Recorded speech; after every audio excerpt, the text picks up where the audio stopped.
Nepal is really a melting pot of cultures. The vast majority of people that live here in this land are Hindu. They come from a Hindu background, a Hindu culture. There's a smattering of people that adhere to Islam and some that are Buddhist. And a very small but yet rapidly growing subset of this community are Christian.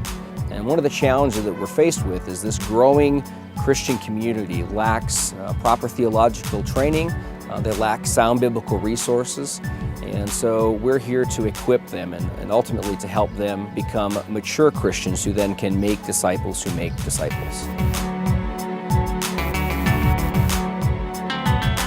The Christians that are here don't have access to a plethora of theological resources like we do in the West.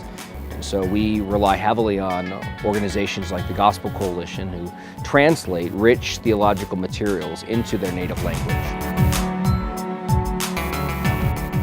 The mission of TGC International Outreach is theological family for the global church.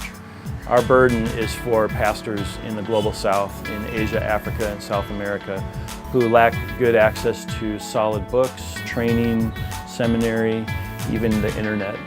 We're working to get good solid books into their hands to help equip them for ministry and for church planning. Over the last 5 years, we've partnered with Barden Books, which is a Nepali publisher here, and it's been a great joy to work with them.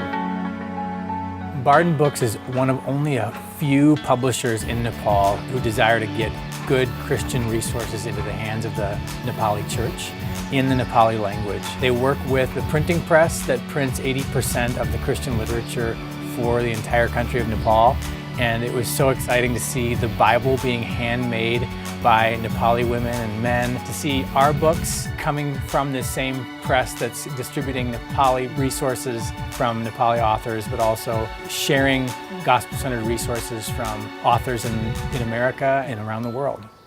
Our partnership with the Gospel Coalition has provided the ability to provide resources in the Nepali language that we know are from trusted, scholarly, and orthodox pastors and theologians in the States. As they opened up this box and as they looked at these resources, I was extremely convicted by the fact that I've got books on my bookshelf that have never been read, resources that I'll probably never get to. And their hunger and their thirst for these resources really has compelled the work that we're doing in Nepal and in other countries, and really has cemented the relationship that we have with the Gospel Coalition International Outreach.